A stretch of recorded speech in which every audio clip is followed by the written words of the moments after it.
Todo mundo sabe, você também deve ser um brasileiro, assim, chegado num carro. Quem não é, né? Ah, todo mundo gosta, né? Se não pelo prazer de dirigir, surpreendentemente tem gente que não gosta de dirigir, né? Estranho, A estranho. gente respeita, mas eu acho muito esquisito. É mesmo.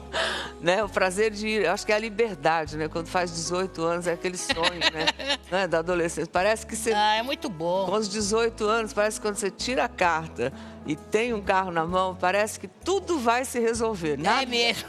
Não resolve coisa. Não resolve nada. Às vezes só complica, na verdade. Piora. Mas é o prazer de saber que agora você pode se levar, né, para onde quiser. Inclusive pela dificuldade dos transportes públicos aí, muita gente tem a opção, até nem gosta muito de dirigir, mas tem a opção pelo carro, porque é duro você ficar contando com um serviço que não tem, né? Por isso, o seguro de carro é uma preocupação de todo mundo. Mas é preciso ficar atento, porque tem muita gente vendendo proteção veicular. Você já ouviu falar nisso, Loura? Ué, não é o seguro? Proteção veicular é uma coisa, seguro é outra, Não sei teoricamente. o que é, então, né? proteção veicular. Mas é como se fosse seguro, né? E é isso que eu queria te alertar aqui. Porque o nosso país hoje tem quase 50 milhões de veículos. É um monte, hein?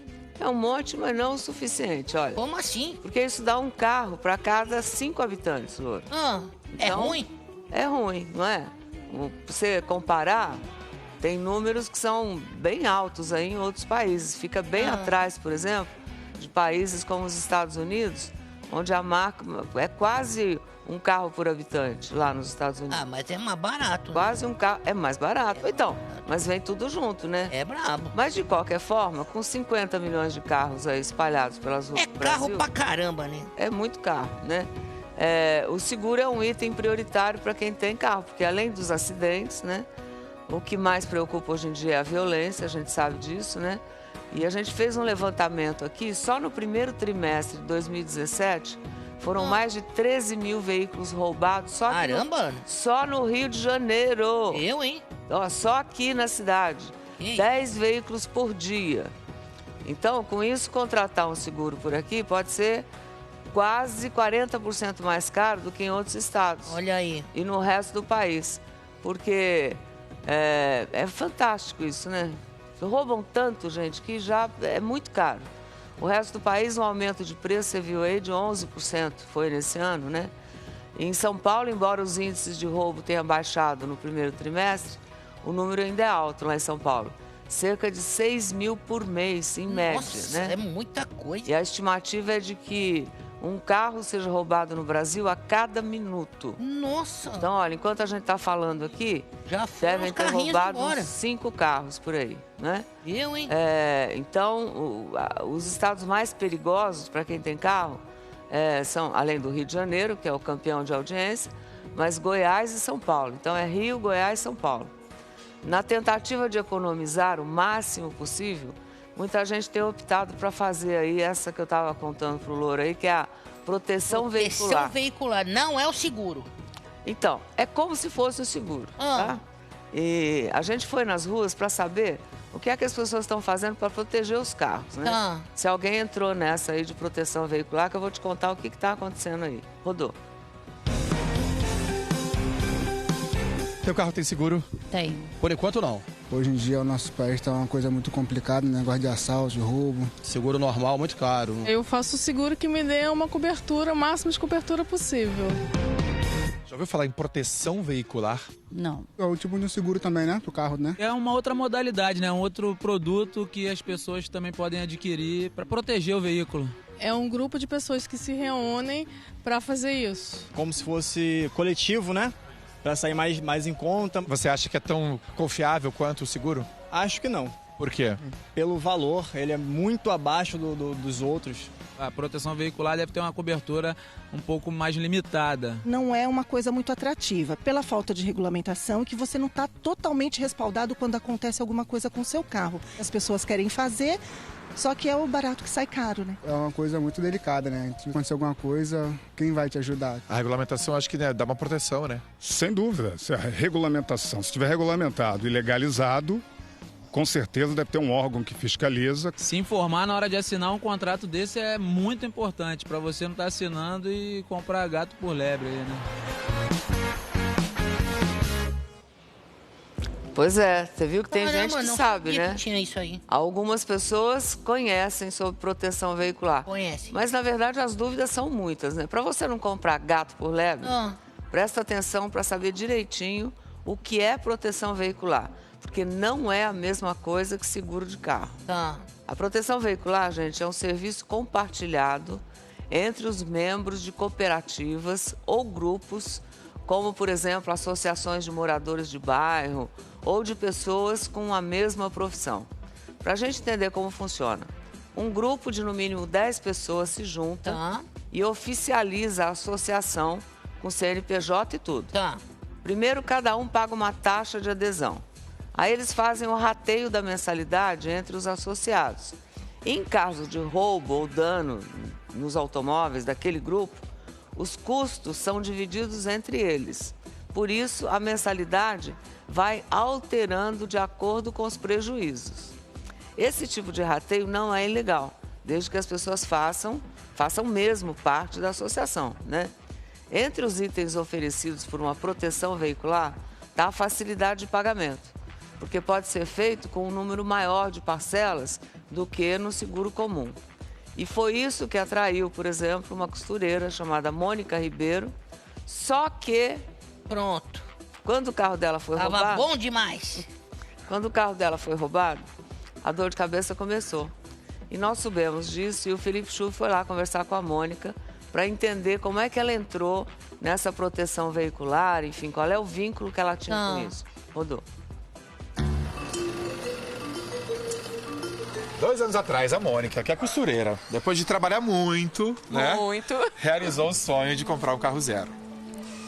Já saiu da concessionária com seguro, né? Sim.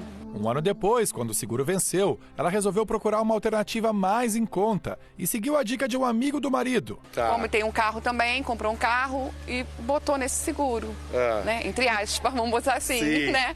Então um corretor veio até a casa dela e o contrato foi assinado. Fotografou o carro, fez a mesma coisa que o outro seguro fez. E só não falou que era Uma associação. ou uma cooperativa ou alguma coisa assim, nesse sentido. Pra mim, eu tava comprando um seguro.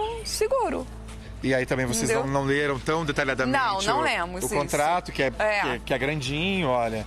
Além de não ler o contrato, a Mônica também não fez conta, já que a ideia era economizar. No seguro anterior, ela tinha pago 4 parcelas de R$ 280, total de R$ 1.120. Na proteção veicular, 12 parcelas de R$ 204, mais uma taxa de adesão de R$ 200. Total em um ano, R$ 2.648. Ela pagou uma diferença de mais de R$ 1.500 entre o seguro e a proteção veicular. Como o valor mês a mês era menor e mais atraente, ela acabou esquecendo de multiplicar pela quantidade de parcelas. Durante um assalto, a filha da Mônica dirigia e o carro foi roubado. Então ela fez o boletim de ocorrência e ligou para a Associação da Proteção Veicular, que ela ainda achava que era um seguro tradicional. Foi informada que receberia um e-mail com documentos para dar entrada no processo de indenização do carro. Sendo que quando o e-mail chegou, eu já tinha recuperado o carro. Bastante detonado, batido e com marca de tiro, como o veículo foi encontrado, a opção passou a ser mandar consertar. Numa seguradora tradicional, a lei determina que o prazo para que o carro vá para a oficina seja de no máximo 30 dias, sendo que na prática, em até 48 horas, isso geralmente já é resolvido. Como na proteção veicular não existe essa lei regulamentando, já tem 45 dias que o carro dela foi achado e nada de ser arrumado. Nesse meio tempo, ela procurou um advogado. Aliás, foi só aí que descobriu que não era um seguro. Não pesquisou, não se informou? Tava muito atarefada com costura. Tava costurando demais, Demais. E aí, que lição que fica disso? Nunca mais. Agora, nunca mais. Agora eu vou ter que pesquisar, vou ter que fazer cálculo, fazer tudo para poder... Se informar bem. Ver direitinho. Porque eu só fui saber disso aí quando eu fui no advogado. Chato, né? Muito chato. Coitada. Pois é, só para lembrar, né? E você vê, é estranho, porque as regras para se montar, né, um grupo de proteção veicular, você viu que são pessoas conhecidas. Então se resume ali, mas não, eles vendem agora. Para outras pessoas. Para outras pessoas como se fosse seguro mesmo. Pois é. E lembrando também que o seguro, as companhias de seguro, têm que obedecer certas regras, né? E juridicamente tem alguns compromissos que ela tem que ser cumprida. É verdade. No caso da proteção veicular, não, como é um convênio praticamente entre pessoas, né? E a Mônica é muito bem-humorada, né? É mesmo. Mas ela aprendeu a lição. Não fazer conta, Mônica. Como assim, Mônica? Semana passada, inclusive, o carro foi levado para a oficina, indicado pela associação, para que fosse feita uma avaliação aí, né? E posteriormente os reparos. Só que até esse momento, a gente falou com ela, Nada o aconteceu. perito ainda nem foi no local para ver o carro. Ah, maneiro. E depois disso, ainda ela vai ter que pagar cerca de R$2.000 para que o carro fique em perfeito estado. Quer dizer, esse negócio da proteção não valeu para proteger Não foi um bom nada, negócio, né? viu? Só dor de cabeça, né? Só. A Mônica ainda conseguiu recuperar o carro dela, né? Porque a polícia recuperou, cheio de avarias. Já um comerciante que a gente conheceu, o Arlindo de Freitas, ficou lá, ó, navio passando, né? Ele foi assaltado e logo 5 meses depois de comprar um carro, veículo. E ele financiou o carro dele em 70 parcelas. Então, além de ficar com a dívida, já que a proteção veicular não cumpriu o que prometeu, o carro nunca mais foi encontrado e ele ficou com as parcelas todas para pagar. Do financiamento do carro? Uai, claro, ele financiou o carro em 70 parcelas. Roubaram o carro, o negócio do seguro que ele tinha feito, que era proteção veicular. Que roubada. Por isso que eu estou dizendo que uma coisa é uma coisa, outra coisa é outra coisa. É mesmo. Aí não compareceu, né? E aí, porque as regras são outras. Deu ruim. Vamos lá ver. A gente foi conhecer ele. Arlindo mora num bairro violento do Rio de Janeiro, então geralmente paga um seguro mais caro. Na tentativa de economizar, 5 anos atrás, quando financiou a compra de um carro novo, foi na dica de um amigo e recebeu um corretor em casa. Foi feito totalmente uma vistoria, como se fosse uma seguradora, uma de verdade, oferecendo tudo, né? Roubo, furto, colisão. Segundo ele, o corretor não quis saber se ele tinha garagem, a idade do condutor do carro, perguntas que são comuns entre seguradoras, para avaliar o grau de risco e o valor do seguro. A aparente pouca burocracia também foi um atrativo.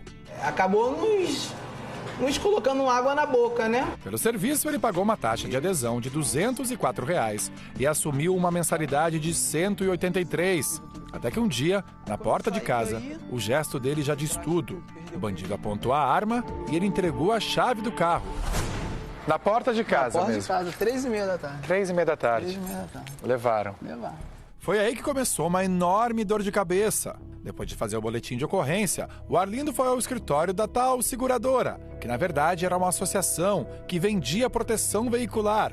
Me pediram alguns documentos, o qual eu encaminhei o mais rápido possível, e me pediram um prazo de 15 dias, né, para começar o andamento da quitação do veículo. Só que os 15 dias viraram 6 meses sem solução e com o Arlindo ligando e indo ao escritório da associação quase que diariamente.